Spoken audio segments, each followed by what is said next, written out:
Hello বন্ধুরা, hello বন্ধুরা, আমরা আবার চলে এসেছি গপসপ্পর তরফ থেকে নতুন একটা এপিসোড নিয়ে।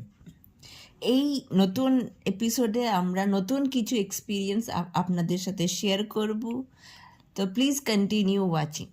হ্যাঁ, আর আপনারা যখন গল্পগুলো শুনবেন, গল্পগুলো কেমন লাগছে, আমরা এতে কি নতুন অ্যাড করতে পারি বা আমরা সরিয়ে দিতে পারি, সেগুলো আমাদের সাথে শেয়ার করবেন। প্লিজ কমেন্ট করবেন আর অবশ্যই সাবস্ক্রাইব করবেন। আমরা দেখেছি বেশিরভাগ লোকজন গল্পগুলো শুনছেন কিন্তু কোনো কমেন্টও করছেন না, সাবস্ক্রাইবও করছেন না, যেটা আমাদেরকে মোটিভেট করবে, তাই না? হ্যাঁ, আর আপনাদের কাছে যদি কোনো গল্প বা সত্যি ঘটনা থাকেন, আমাদেরকে লিখে পাঠাতে পারেন হ্যাঁ, আমাদের নিচের ইমেল অ্যাড্রেসে। নিচের ইমেল অ্যাড্রেসে ডেসক্রিপশনে আমরা ইমেল অ্যাড্রেস দিয়ে দেবো। সেখানে আপনাদের এক্সপিরিয়েন্স, আপনাদের রিয়েল লাইফ এক্সপিরিয়েন্স যেগুলো আপনারা চান যে আমরা শেয়ার করি পুরো ওয়ার্ল্ডের সাথে। হ্যাঁ পুরো ওয়ার্ল্ডের যদি সাথে চান আপনাদের নাম আমরা গোপন রাখবো। সেটাও গোপন রাখতে পারি, তাতে হ্যাঁ, কোনো অসুবিধা নেই। এখানে কোনো চুজ করার কোনো ব্যাপার নেই, আপনাদের গল্প আসলেই আমরা বলবো। আর আমরা দুজনেই গল্প করতে বা গল্প শোনাতে খুব শোনাতে ভালোবাসি। খুব ভালোবাসি। তো মানে আমরা নিজেরাও প্রচুর গল্প করি, তাই না? মানে ঘন্টার পর ঘন্টা, মানে ইভেন মানে রাত হয়ে যায় কিন্তু আমাদের গল্প শেষ হয় না। তো আশা করি সারা জীবন এভাবেই আমরা গল্প করতে থাকি এবং আপনাদেরকে নতুন নতুন গল্প এবং আমাদের রিয়েল লাইফ এক্সপিরিয়েন্স শোনাতে থাকি। তো আজকের যে রিয়েল লাইফ, হ্যাঁ, তো আমরা যে গল্প বা যে এক্সপিরিয়েন্স আজকে শেয়ার করতে যাচ্ছি সেটা হচ্ছে আমাদের ঘুরতে যাওয়ারই, তাই তো? আমাদের হানিমুন, এটা বলো। হ্যাঁ, বেসিক্যালি হানিমুন মানে বিয়ের পরে প্রথম আমাদের ঘুরতে যাওয়া ঘুরতে একসাথে। যাওয়া আর এই এবারে প্রথম মানে মা বাবা ছাড়া আমরা গেছিলাম কোথাও একসাথে। তবে হ্যাঁ, কয়েকজন বন্ধু ছিল। এই ব্যাপারটা হয়েছে এরকম। আমরা তো বলেইছি আমাদের মানে বিয়ের ঘটনা। বিয়ের আগে আমার ঠাকুরদা মারা যায়, আমার দিদিমা মারা যায়, তারপরে মানে এত কিছু নিয়ে আমাদের মনটা খুব খারাপ ছিল, স্যাড স্যাড খুব স্যাড স্টোরি। ছিলাম, তাই আমরা হানিমুন যেতেই রাজি ছিলাম না। কিন্তু আমাদের কিছু বন্ধু, স্পেশালি আমার কিছু বন্ধু আমাদেরকে মানে ফোর্স করে নিয়ে যায় কি ইউ শুড গো। বেসিক্যালি হ্যাঁ। বেসিক্যালি ওরাই সব প্ল্যানিং করেছিল কোথায় থাকবো না থাকবো। দিয়ে আমরা দুজন জাস্ট পার্টিসিপেট করেছিলাম অ্যাজ এ প্যাসেঞ্জার। হ্যাঁ, দিয়ে আমরা মানে গেছিলাম। আমরা ওদের সাথে গেছিলাম বলতে পারেন। তো আমরা যেখানে গেছিলাম সেটা হচ্ছে কালিম্পং। অবশ্যই আমাদের ওয়েস্ট বেঙ্গলের খুব সুন্দর একটা জেলা কালিম্পং। আর কালিম্পংয়ের আগেও আমি যখন মানে বিয়ের আগে আমার বন্ধুদের সাথে কালিম্পং ঘোরা আছে আমার, তখন আমরা রাইড করতাম। মানে প্রথম রাইড আমার এক্সপিরিয়েন্স ছিল কালিম্পংয়ে। তো সেখানেও অনেক ঘটনা ঘটেছিল, সেগুলো পরে আবার কখনো আপনাদের সাথে শেয়ার করব। তো আজকের যে ঘটনাটা সেটা হচ্ছে গিয়ে একটা পার্টিকুলার হোমস্টে নিয়ে। হোমস্টেটার নাম স্নিগ্ধা সোনার তরী। খুব ভালো করে মনে রেখেছে, বিকজ সোনার তরীতে আমাদের যা এক্সপিরিয়েন্স হয়েছিল মানে সেটা একদম ভয়ঙ্কর এক্সপিরিয়েন্স হয়েছিল। ভয়ঙ্করতম এক্সপিরিয়েন্স বলতে গেলে। তো এখানে দুটো অ্যাসপেক্ট আছে। একটা হচ্ছে গিয়ে তোমার অ্যাডভেঞ্চার, একটা অ্যাডভেঞ্চার, হচ্ছে হরর। একটা হচ্ছে হরার। মানে দুটো ধরনের এক্সপিরিয়েন্স একসাথে যদি হয়, যেমন ফিল করে মানুষ, সেরকম ধরনের এক্সপিরিয়েন্স আমরা ফিল করেছি। তো আমরা বোধহয় প্রথম কোথা থেকে স্টার্ট করবো বলো? আমরা প্রথমে গাড়িটা নিয়ে যখন গেলাম তখন এক্সপিরিয়েন্সটা বলো। প্রথম যখন আমরা বেসিক্যালি একটা অফবিট এরিয়া হচ্ছে সোনারতরী রিসোর্ট। ওটা বেসিক্যালি ঋষভ থেকে অনেকটাই ভেতরে, মানে মেন, অনেকটা ভেতরে, হ্যাঁ মেন কোনো ঋষভের পাকা রাস্তা নেই। না। মানে এই পুরো পাহাড় থেকে নিচে নামছি, আর নিচে নামছি দেখছি একদম হিলের একদম সাইডে গায়ে লেগে তার নিচে একদম গভীর ভ্যালি, মানে পড়লে কাউকে খুঁজে পাওয়া যাবে না। মানে বেসিক্যালি ঢালে, পাহাড়ের ঢালে একদম খাইয়ের ওপরে ওই রিসর্টটা তৈরি করা ছিল। মানে আপনারা যদি কালিম্পং বা সিকিম ওইদিকে গিয়ে থাকবেন তাহলে দেখবেন যে ধরুন দেখা যাবে গাড়ি, মানে মানুষের লোকজনের গাড়ি পার্ক করা আছে ছাদের ওপর। তো মানে মেন রাস্তা থেকে ছাদের ওপর গাড়ি পার্ক করা আছে, তো এরম ধরনের, কিন্তু মানে বাড়িটা হচ্ছে বেসিক্যালি ডাউন দ্য হিল। ঠিক আছে, তো ওখানে কনস্ট্রাকশন এরম টাইপেরই হয়। তো আর আমাদের রিসোর্টটাও ওই রকমই ছিল, আর পুরোটাই কাঠের ফরমেশন ছিল, আর একেবারে পাহাড়ের গায়ে। ঋষভ থেকে মোটামুটি 0.5 ঘন্টা দূরে সোনারতরী রিসোর্টটা ছিল, খুবই সুন্দর। কোনো খুবই পাকা রাস্তা নেই কিন্তু, হ্যাঁ, কোনো পাকা রাস্তা নেই, খুবই পুরো বাজে ধুলো রাস্তা। বালি পাথরের ওপর দিয়ে গাড়িটা যাচ্ছে ডাউন হিল। হ্যাঁ, মানে গাড়িটা যাচ্ছে মানে বলতে পারেন যে গাড়ি যেন হাঁটছে, মানে এমনই রাস্তা ছিল ওই গাড়িতে, গাড়ি চলছিল না, গাড়ি হাঁটছিল। আর আমাদের সাথে যে দাদাটা ছিলেন, যে গাড়ির ড্রাইভার ছিলেন, তিনি খুবই মানে মানে পেশাদার ড্রাইভার বলতে পারেন। তিনি কিন্তু রিটায়ার্ড আর্মি মানে আর্মি, প্রফেশনাল ছিলেন, হ্যাঁ, আর্মি পার্সন ছিলেন। আর মানে ওনার বিল্ড খুব ভালো ছিল, বডি একদম, বিল্ডটা হ্যাঁ, খুব বডি বিল্ড খুব ভালো ছিল, কিন্তু ওনার 50-এর ওপরে বয়স, কিন্তু আপনার দেখে মনে হবে না যে উনি 50 বছর বয়স, এই 30s বা 40s-এর কাছাকাছি এরকম মনে হবে, কেননা ওরা প্রচণ্ড পাহাড়ি লোকেরা এমনিতেই প্রচুর ফিট থাকে। আর উনিও মানে ওখানকারই লোক ছিলেন বেসিক্যালি, আপনি বলতে পারেন অ্যাকচুয়ালি নেপালি ছিলেন বাই বাট, বাট ওখানে থাকতেন, মানে কালিম্পংয়ে ওনার বাড়ি ছিল। তো আমরা প্রথমবার যখন সোনারতরী রিসর্টটা দেখলাম, তো স্নিগ্ধার প্রথম কথাই ছিল যে বাবা কি ভয়ঙ্কর জায়গা, তাই না? হ্যাঁ, মানে একদম মানে পাহাড়ের গায়ে, পাহাড়ের গায়ে ঠেসা, এক দু চারটে পিলার পিলারের টাইপ ওপর দাঁড়ানো দাঁড় আছে। করানো আছে। হ্যাঁ, মানে আমার তো দেখেই ভয় লেগে গেছে। আর প্রথমে গিয়ে কিন্তু আমরা ব্লগিং স্টার্ট করেছিলাম, হ্যাঁ, মনে আছে? ব্লগিং স্টার্ট করেছিলাম, রুমের ভিউটা দেখে কিন্তু মন দারুণ, ভরে গেছিল। মন ভরে গেছিল। ওখান থেকে মনে হয় কাঞ্চনজঙ্ঘা দেখা যাওয়ার দেখা কথা ছিল, কিন্তু আমরা দেখতে পাইনি, মানে দেখতে পাইনি, খুব কেননা তখন প্রচুর ক্লাউডি ওয়েদার ছিল। ক্লাউডি ওয়েদার ছিল। তো এটা হচ্ছে প্রথম দিনের কথা, যেদিন আমরা ওখানে গিয়ে মানে থাকলাম, মানে সেই রাতটায় বোধহয় কিছুই হয়নি, তাই না? না না না তার না, পরের দিন হয়েছিল। সব ভুল বলছো। প্রথম আমরা পৌঁছিয়েছি হয়তো, আপনারা ধরে রাখুন এই সকালবেলায় পৌঁছেছি, 10টা-11টায় পৌঁছে গেছি। আচ্ছা, তারপরে আমরা ট্রেকে গেছিলাম। তারপরে আমরা ভাবলাম লাঞ্চ করে ওখান থেকে একটা ছোট্ট পাড়া ট্রেক আছে টিফিন ধারা, টিফিনদারা ট্রেক, হ্যাঁ, টিফিন ধারাতে গেছি। টিফিন ধারাতে সানসেট দেখেছি। সানসেট দেখেছি, এনজয় করেছি। ফিরতে ফিরতে সন্ধে হয়ে গেছে, আমাদের ভয় আর ওটা লাগছিল। স্নিগ্ধার ফার্স্ট ট্রেক Trek ছিল। এক্সপিরিয়েন্স ছিল, কিন্তু ও ভালোই করেছিল, মানে যে তুলনায় মানে ও ভয় পেত যে এত হাঁটতে পারবো না, এই পারবো না, বাট কিন্তু ভালোই করেছিল। তারপরে ওখান থেকে নেমে আসার পর আমরা এমনি বসে চা ফা খাচ্ছিলাম, তাই না? তারপরে ওই ডগিটা, হ্যাঁ, ওই চা খেতে খেতে একটা মানে পাহাড়ি জায়গায় ঘুরতে গেলে দেখবেন আপনাদের পিছনে হয়তো ডগিও ঘুরতে যায়। হ্যাঁ, মানে আপনি ট্রেক করছেন, ডগিও ট্রেক করছে, মানে হ্যাঁ, আপনি বিস্কুট খেলে দেখবে ওকেও দুটো বিস্কুট দিতে ইচ্ছা হ্যাঁ, করবে। আসলে এর একটা মানে বেসিক মানে ফ্যাক্ট আছে, যেটা হচ্ছে গিয়ে ওরা জানে যে এরা যে যারা ঘুরতে এসছে, এরা নিশ্চয়ই এদের কাছে খাবার দাবার আছে, ঠিক আছে, খাবার দাবার পাওয়া যাবে। তো ওরা বেসিক্যালি মানে আমাদের পথ দেখিয়ে দেখিয়ে নিয়ে যায়, বা পথ দেখিয়ে দেখিয়ে আমাদের সঙ্গে আসে ঠিকই, কিন্তু ওদের লোভটা হচ্ছে ওটাই যে ওদের কাছে কিছু না কিছু আমরা খাবার পাবো। হ্যাঁ, সেরকমই একটা ছোট্ট পাপি আমরা, মানে খুব ঠান্ডা ছিল ওয়েদারটা, তাই সব জানলা দরজা বন্ধ করে সবাই মিলে একটা ঘরে বসেছিলাম, বসে আড্ডা 5-6 জন ছিলাম, হুম। মিলে চা খেতে খেতে আড্ডা মারছিলাম।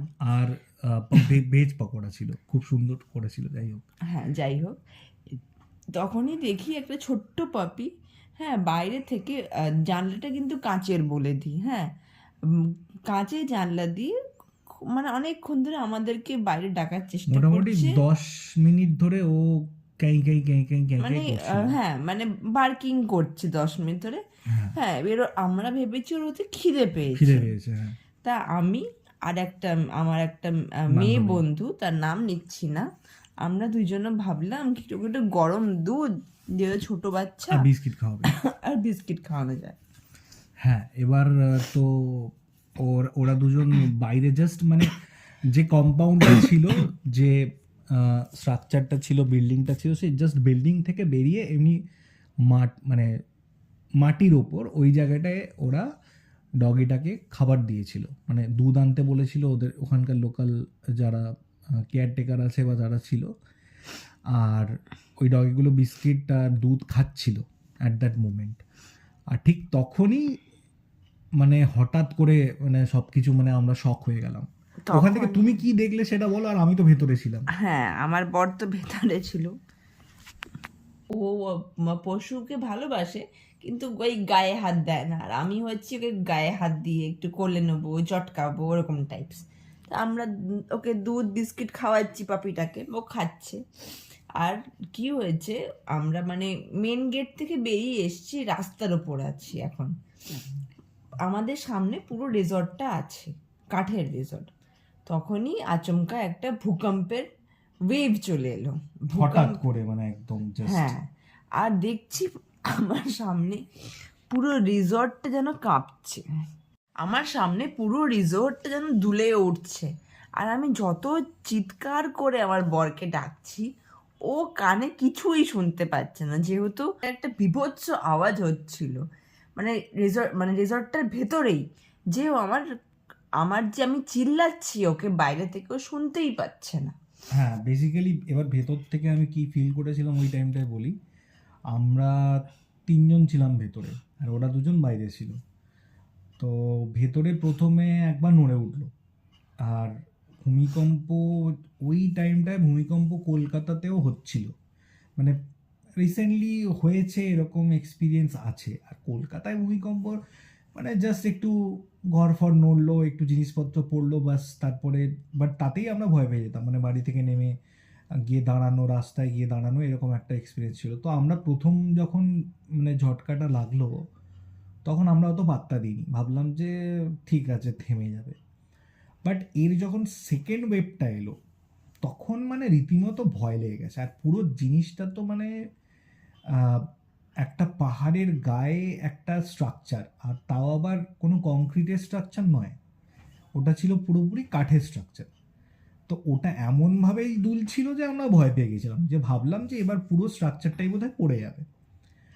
তো আমরা ওখান থেকে 3 জনে মিলে মানে বাবারে মারে করে বেরিয়ে, রুম থেকে বেরিয়ে, তারপরে বাইরে এসে দেখছি আম, এরা 2 জন না না, এরা দাঁড়িয়ে আছে। বেরোতেও পারছিল না। হ্যাঁ, ওখানে দরজা মেন গেটটাও জ্যাম ছিল হয়ে গেছে, কাঠের, জ্যাম ওটাও হয়ে গেছে, জ্যাম হয়ে গেছে। ওটা জ্যাম হয়ে গেছে। তো আমরা রীতিমতো লাফ দিয়ে ওটা ওখান থেকে বেরিয়ে মানে মাটির রাস্তায় বা ওখানে গিয়ে দাঁড়ালাম, যেখানে মাটি ছিল মোটামুটি। তো এটা আরো কিছুক্ষণ চলতে থাকলো, তাই না? বেশ দশ হ্যাঁ পনেরো হ্যাঁ সেকেন্ড হ্যাঁ মতো চললো। হ্যাঁ। 10-15 সেকেন্ড মতো চললো। তারপরে মানে আমাদের সব জিনিসপত্র ভেতরে, সব কিছুই ভেতরে, আর আমরা সবাই এদিকে বাইরে চলে এসেছি। আর ওখানকার লোকজনও বাইরে চলে এসেছে মোটামুটি। আর ওখানে আমাদের রিসর্টের কাছাকাছি খুব একটা রিসর্টও ছিল না, কোনো রিসর্টও ছিল না। তেমন কোনো রিসর্টও ছিল না। তো বেশ ভয়ঙ্কর ব্যাপার। তো আমরা বাইরে জাস্ট ওয়েট করছি। আমরা যতক্ষণ না আর বাইরে চলে এসেছি, পুরো ভূমিকম্পটা থেমে গেছে মোটামুটি, ততক্ষণ ততক্ষণে থেমে গেছে। থেমে গেছে। আর ওয়েদারটা ছিল চিলিং কোল্ড, একদম ঠান্ডা হাওয়া বয়ে যাচ্ছে। প্রচন্ড ঠান্ডা। আমাদের গায়ে সেরকম কিছু সোয়েটার ওয়েটার নেই, যেহেতু আমরা ভেতরে ছিলাম, হ্যাঁ কিছুক্ষণের জন্য বেরিয়েছিলাম। হ্যাঁ, তারপরে আমাদের মানে আমাদের ভয়। চোখের সামনে বিল্ডিংটা কাঁপতে দেখে আমাদের আর সাহস হয়নি যে আমরা বিল্ডিংটা ভেতরে যাব। হ্যাঁ, আর আমাদের বন্ধুদের রুমটা ছিল মানে কাছেই, একদম রাস্তার ধারে। মেন গেট থেকে কাছেই। হুম কিন্তু আমাদের রুমটা ছিল আবার আন্ডারগ্রাউন্ডে, হুম, মানে নিচের দিকে। পিলারের নিচের দিকটা। হুম, মানে পড়লে হয়তো সব থেকে আগে আমরাই নিচে নিচে চলে চলে যাবো। যাবো। তাই আমরা নিজের রুমে যাওয়ার সাহস সাহস পাচ্ছি না। পাইনি। তো আমরা ওদের সাথে কথা বলে মানে যারা কেয়ারটেকার ছিল তাদের সাথে কথা বলে ওইখানে একেবারে জাস্ট প্রথমে তো আমরা থাকতেই চাইছিলাম না, প্রথম কথা, যে এখানে থাকবোই না, এখন এখান থেকে বেরিয়ে চলো। বাট ওখানকার লোকাল লোকেরা বললো যে ক্যা হুয়া হ্যায়, কুছ নেই, এ তো ऐसा होता रहता है, চলতা रहता है। এরকমভাবে ওরা মানে ওদের কাছে এটা খুবই নর্মাল ব্যাপার। মানে অবভিয়াসলি আমরা তো পাহাড়ের লোকজন নই, আমাদের প্রচণ্ড ভয় লেগেছিল। আর যেভাবে মানে কেঁপেছিল সেটা ভয়ঙ্কর ছিল। প্রতিদিন আমরা ভূমিকম্প দেখছিও না প্রতিদিন সেরকম, আমরা দেখছিও না, কিন্তু ওদের কাছে এটা খুবই নর্মাল ব্যাপার ছিল। যেহেতু নেপালের কাছে ওদের কাছে এটা নর্মাল ব্যাপার। হ্যাঁ, মানে নেপাল ওখান থেকে বেশ কাছাকাছিই ছিল, মানে কাঞ্চনজঙ্ঘা দেখা যায়, মানে বুঝতেই পারছেন ওটা কতটাই কাছে ছিল। তো এবার আমরা মোটামুটি মন ঠিক করে ভাবলাম যে রাত তো কাটাতেই হবে। আর ওরা বললো যে এই রাত্রিবেলায় কেউ যাবে না গাড়ি নিয়ে, কারণ রাত্রিবেলা গাড়ি চালানো খুবই বিপজ্জনক। বললো তার থেকে আপনারা এখানেই থাকুন। তারপরে আমরা আমাদের যে ড্রাইভার ছিল, ড্রাইভারকে ফোন করলাম, এবার ওকে বললাম যে আপনি কোথায় আছেন, আমরা এখানে এরকম ভয় পেয়ে গেছি। তো উনিও প্রথমে আমাদেরকে বললেন যে না, ভয় পাওয়ার কিছু নেই। আরে ওর কাছে তো ভয় লাগবেই না, কেননা ও তো আর্মি পার্সন ছিল, ওর তো এমনিই ভয় ডর কম। তো ওকে বললাম যে আপনি কোথায় আছেন, কিন্তু ও যেখানে ছিল সেই জায়গাটা হচ্ছে, সেটা ছিল একটা পাকার বাড়ি। ঠিক আছে, সে একটা, আমি দেখতে গেছিলাম, তুমি যাওনি, আমি দেখতে গেছিলাম। তো ওটা আরও একটু নিচে, তো ওটা একটা পাকার বাড়ি ছিল। ঠিক আছে, এবার এবার আমরা বললাম যে আমরা তাহলে এই পাকার বাড়িটায় থাকবো। ঠিক আছে, তো ওটাও মোটামুটি আমরা ঠিক করে নিয়েছিলাম যে পাকার বাড়িটায় থাকবো, আর রাতে যদি ভূমিকম্প হয় অ্যাটলিস্ট ওই কাঠের স্ট্রাকচারের থেকে তো ভালো হবে। কিন্তু তারপরে আমাদের সাথে আরও একজন মানে ওর বন্ধু গেছিল। সে বলল যে আমাদের যে মানে ওই ড্রাইভারটা যে বাড়িটায় ছিল সেটা পাকার বাড়ি হলেও তার ওপরে, এক্স্যাক্টলি ওপরে আরেকটা বাড়ি ছিল, সেটা হচ্ছে আবার কাঠের বাড়ি। এবার সেটাও এরকম মানে পাহাড়ের দিকে ঝুলে আছে, খাইয়ের দিকে। এবার সেটা পড়লে তারও ধ্বংসাবশেষ তো এই বাড়িটার উপরেই পড়বে। তো বেসিক্যালি ওখানে আর থাকা হয়নি। তারপরে ড্রাইভারও বললো যে না, আপনারা আপনাদের রিসর্টটাতেই থাকুন, রাস্তার ধারের একটা রুম নিয়ে নিন, যাতে কোনো অসুবিধা হলে চট করে রাস্তায় চলে আসা যাবে, তাই তো? হ্যাঁ, এবার পুরো আমরা ডিনার করেছি। ডিনার করার পর ভাবছি আমরা কি রাতটা কাটাবো, সবাই একসঙ্গে একটাই বিছানায় বসে আছি, রুমে বসে কেউ আছি মানে চেয়ারে, কেউ বিছানায় বসে আছি। দরজার এতই ভয় পেয়ে গেছি যে শীতকালের দিন হু হু করে হাওয়া চলছে, তাও দরজাটা আমরা ভেজাইনি, প্রথমে দরজা ভেজানো, পরে ভেজানো হয়েছিল। হ্যাঁ, মানে এতই হাওয়া আর ওই চলছিল। কুকুরটাকে তো মানে ওকে হ্যাঁ, আর ইন্ডিকেটর আমরা হিসেবে রাখা বুঝে হয়েছে। গেছি কি কুকুরটা হচ্ছে আমাদের ইন্ডিকেটর, আর্থওয়েক ইন্ডিকেটর। হ্যাঁ, ও ও নড়ছে কিনা, ও চড়ছে কিনা, বা ও কিছু মানে ও শান্ত থাকলে মানে সব নর্মাল আছে, সব ঠিক ও আছে। যদি অশান্ত হয়ে যায় তার মানে কিছু না কিছু গড়বড় আছে। হ্যাঁ, না মানে এটা একটা বেসিক ফ্যাক্ট যে পশু পাখিরা এইসব ন্যাচারাল ক্যালামিটি আগে থেকে বুঝতে পারে। তো সেই জন্য আমরা কুকুরটার দিকে তাকিয়েই বসেছিলাম। এমনি সারা রাত সবাই মিলে গল্প টল্প করছিলাম। তো মোটামুটি মাঝরাত হয়ে গেছে, তখন 1টা 2টো বাজে হবে। হ্যাঁ, তারপর হলো আরেক খেলা। এবার হলো আরেক গল্প শুরু। কি, আমরা তো গেটটা তো খুলেই মানে বসেছিলাম, তাও আমরা করিডোর থেকে কারোর পাচারির আওয়াজ পাচ্ছি, মানে কেউ কেউ যেন এই হাঁটছে। দিক থেকে ওই দিক, ওই দিক থেকে এই দিক কন্টিনিউয়াসলি হেঁটে যাচ্ছে। আর যে দরজা কিন্তু আমাদের খোলা আছে, কাউকে দেখতে পাচ্ছি না, তাও আমরা বারবার গিয়ে চেক করছি, বারবার গিয়ে চেক করছি কে এলো রাতে 1টার সময়, কে এলো রাত 2টোর সময়, কে এলো। মানে এতবার চেক করেছি তা একবারও কাউকে পাইনি, কিন্তু কন্টিনিউয়াসলি কারোর পাচারি করার আমরা আওয়াজ পেয়ে যাচ্ছি। মানে আপনি কাঠের একটা বলছি, কাঠের স্ট্রাকচারের উপর কেউ হাঁটলেই আপনি আওয়াজ মড়মড় পাবেন। করে শব্দ হচ্ছিল, হ্যাঁ, কথা মানে কেউ হেঁটে যাচ্ছে এটা মনে হচ্ছে। তারপরে আমি ভাবলাম যে একবার মানে ভালো করে দেখাই যাক। তো ওই যে লোকটা মানে হোটেলের যে কেয়ারটেকার ছিল তার কাছে গেলাম, তার রুমে গেলাম, তাকে ঘুম থেকে তুললাম। তারপর তার কাছে 2টো লাঠি ছিল, তো একটা লাঠি আমাদেরকে দিল, আর একটা লাঠি নিয়ে মোটামুটি সবগুলো রুম চেক করলো ওই লোকটা, যে কেউ কিছু বদমাশি করছে কিনা, বা কোনো কেউ কিছু আমাদের ভয় দেখাচ্ছে কিনা কি জন্যে। তো ওর সাথেও ঘুরে ঘুরে চেক করলাম, কিন্তু কিছুই নেই, জাস্ট কিচ্ছু ছিল না, কিচ্ছু ছিল না। তো এর মধ্যে 2-1জন আমাদের বন্ধুরা ঘুমিয়েও গেছিল, কেননা অনেক রাত হয়ে গেছে। তারপর এটা ছাড়া মানে যেই দিকে খাই সেদিকে তো পুরো জানলাটা হচ্ছে কাঁচের, জানলা কিন্তু আমরা পুরো বন্ধ রেখেছি।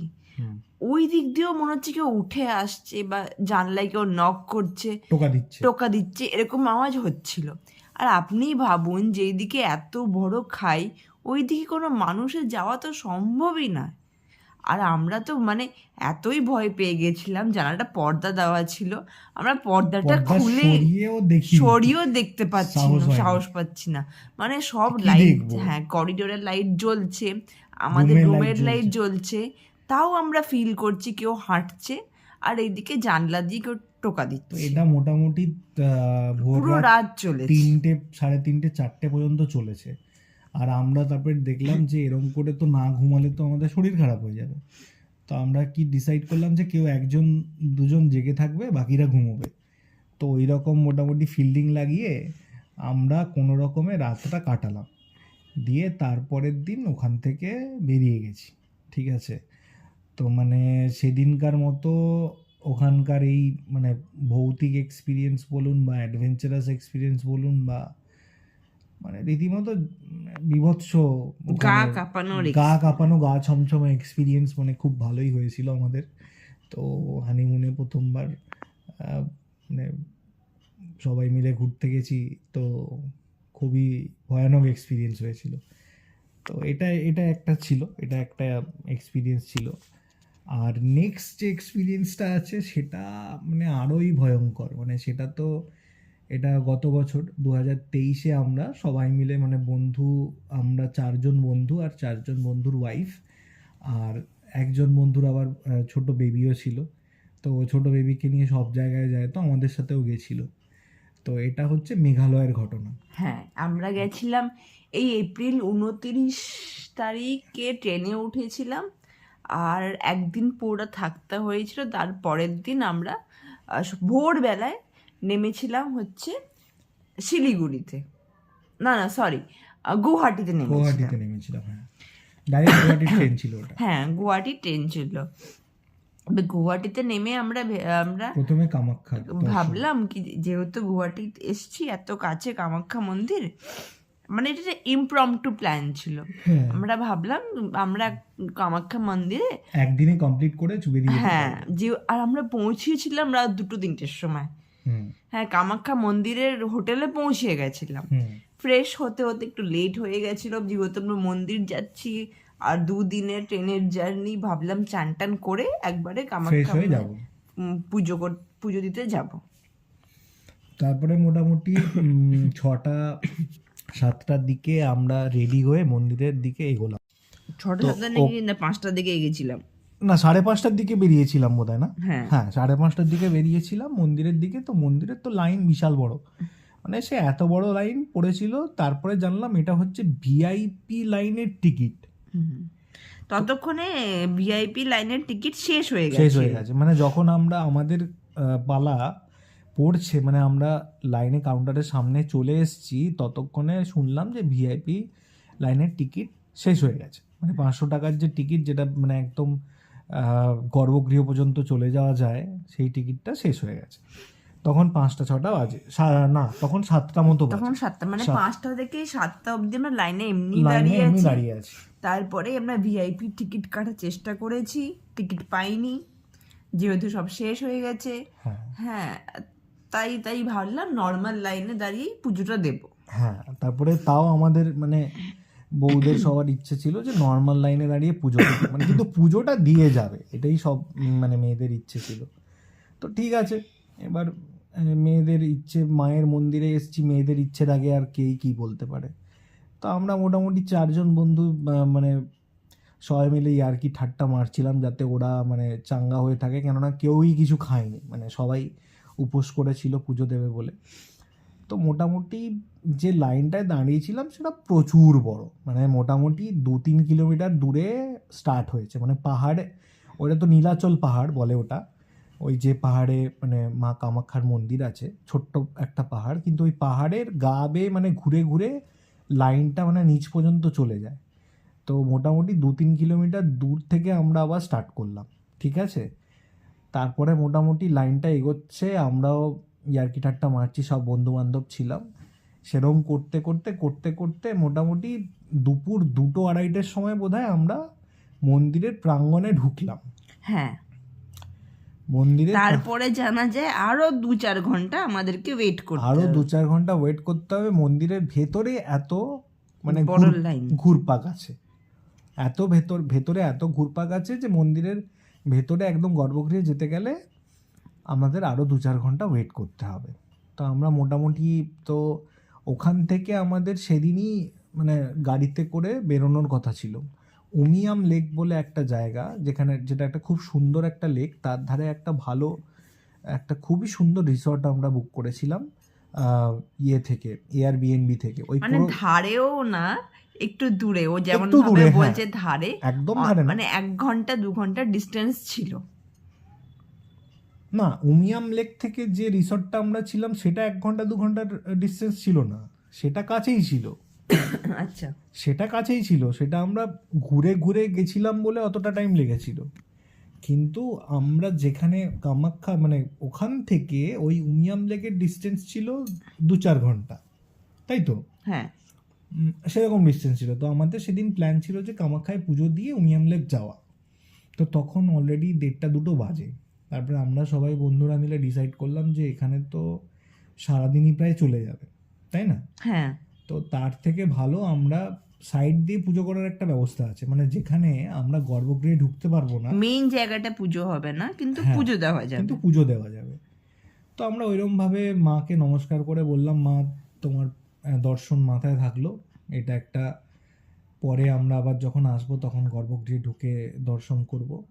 তো আপাতত আমরা সাইড দিয়ে ইয়ে করে পুজো করে চলে গেলাম, বেরিয়ে পড়লাম উমিয়াম লেকের উদ্দেশ্যে। কারণ অনেকটাই রাত, সন্ধে হয়ে যাচ্ছিল, মানে সন্ধে হয়ে যাচ্ছিল, আর পাহাড়ের রাস্তা সন্ধ্যের জন্য একেবারেই নয়।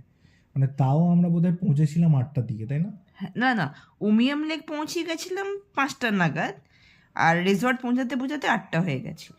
হ্যাঁ, মানে ওটা অনেকটা ঘুরে রাস্তাটা ছিল, তো ওই জন্য রিসর্ট পৌঁছতে পৌঁছতে 8টা বেজে গেছিল। আর ওইখানে পাহাড়ের বাঁকগুলো মারাত্মক, পাহাড়ের বাঁক ওই জায়গাগুলো। হ্যাঁ, মানে পড়লে সিধা খাইতে আপনি গিয়ে পৌঁছাবেন। হ্যাঁ, আর আমাদের যে ড্রাইভারটা ছিল তার নাম হচ্ছে চাঁদ মিয়া। সে এক মানে রগরের লোক, মানে সে মোটামুটি যদি গাড়ি চালায় তো ফুল স্পিডে চালায়, আর স্লো তো একেবারে স্লো, ঠিক আছে? তার মধ্যে যদি ইমরান হাশমির গান পড়ে, একদম, তার মধ্যে ইমরান হাশমির গান পড়লে তো ওর মধ্যে আলাদাই জোশ চলে আসে। জোশ চলে যাস, তখন মানে গাড়ি আর থামে না, হু হু করে, হু হু করে সে গাড়ি। বাঁক হোক কি সোজা রাস্তা হোক, ও দেখে না, হু হু করে ওর গাড়ি চলছে। হ্যাঁ, আর এই পুরো ট্রিপটায় আমাদের মধ্যে কেউ একজন, মানে 4জন ছেলের মধ্যে কেউ একজন আমরা খালাসির কাজ করছিলাম, ঠিক আছে? তো ও একাই মানে ছিল, এতই ভয় পেয়ে গেছিলাম আমরা, আমাদেরকেই খালাসি কাজ করতে হচ্ছে। আমাদেরকেই খালাসির কাজ করতে হচ্ছিল। তো প্রথমে ডান দিকে বাঁকো, বাঁ দিকে বাঁকো, ম্যাপ দেখে দেখে কোথা দিয়ে যেতে হবে, বাপ রে বাপ, মানে এটা একটা মানে দারুণ অ্যাডভেঞ্চার ট্রিপ ছিল, বলো? হ্যাঁ, আর আমরা এই জন্যই ইমরান হাশমির গান চালানো বন্ধ করে দিলাম। হ্যাঁ, না, যখন দরকার আছে যে জোরে চালাতে হবে মানে তখন, সোজা রাস্তা তখন তখন চালাও, ইমরান হাশমির গান চলছে, আর যখন বাঁকা রাস্তা তখন ভাই অন্য কোনো গান চলছে, ঠিক একদম আছে? স্লো মোশনের স্লো গান, মোশনের দুব্বরি গান ডুবরি গান চালাচ্ছিলাম। চলছে। তো এখানে এই পুরো ট্রিপটায় দুটো ভুতিয়া ঘটনা ঘটেছিল। এই প্রথম দিন যখন আমরা উমিয়াম লেকে যাচ্ছি, তখন এমন একটা রাস্তা দিয়ে যাচ্ছিলাম যেখানে চারিদিকে শুধু লরি, শুধু লরি। সেই লরির মাঝখান দিয়ে আমরা যাচ্ছি কিন্তু কোনো লোক দেখতে পাচ্ছি না। মানে একটা সময় না আমরা সবাই মিলে হ্যালুসিনেট করছিলাম। হ্যাঁ, কি আমরা ঠিক রাস্তায় যাচ্ছি তো আদেও? একটাও রাস্তায় লোক নেই যে আমরা জিজ্ঞাসা একটা করব লোক কি নেই, এটা ঠিক রাস্তা না ভুল রাস্তা। একটা লোক নেই, একটা দোকান নেই, শুধু লরি আর লরি। আর আমাদের যেন দম বন্ধ হয়ে যাচ্ছিল গাড়ির মধ্যে, এত ঠান্ডা, মানে যথেষ্ট ঠান্ডা ছিল ওখানে নিয়ম জায়গাটায়। কিন্তু প্রচণ্ড মানে ভয় লাগছিল, সবারই প্রচণ্ড ভয় লাগছিল। মানে কালো কুচকুচে অন্ধকার, ওখানে ইলেকট্রিসিটিও পৌঁছায়নি এরকম আর টাইপস। একটা one wrong turn and you are gone, it's like that. তো যাই হোক, চাঁদ মিয়ার হাত খুব ভালো ছিল, এটা তো মানতেই হবে, চাঁদ মিয়া হ্যাঁ, খুব ভালো ড্রাইভার ছিল। তো আমাদেরকে মানে এরকম দু একটা জায়গায় অ্যাক্সিডেন্ট হওয়ার মুখ থেকেও বাঁচিয়েছিল। ও তখন ঘুমিয়েছিল, স্নিগ্ধাও জানে না। একটা কর্নারে আমরা যখন রাইট টার্ন নেব, ওদিক থেকে একটা ওই রকমই গাড়ি, আমরা উইঙ্গার নিয়েছিলাম অ্যাকচুয়ালি। তো যেহেতু 8জন ছিলাম আর বাচ্চাটাও ছিল, তো আমরা উইঙ্গার নিয়েছিলাম, আর পেছনের দিকে সিটগুলোতে আমাদের সব জিনিসপত্র রাখা ছিল। তো আরেকটা উইঙ্গার চলে আসছিল ওই দিক থেকে, মানে একটা ব্লাইন্ড স্পট। তো ওই ব্লাইন্ড স্পটে পুরোপুরি ধাক্কা হতে যাচ্ছিল, ও কিন্তু বাঁচিয়ে নিয়েছে। তো যাই হোক, গল্ফে ফিরি। তো এই দিন যখন আমরা পৌঁছলাম তখন এইরকম মানে একটা মানে খুব গা ছমছমে একটা রাস্তার মধ্যে দিয়ে যাওয়া হলো। তারপরে শেষ পর্যন্ত আমরা উমিয়াম লেকে পৌঁছলাম। ওই দিন রাতটা ভালোভাবেই কাটালাম, বা খাওয়া দাওয়াও ভালো ছিল।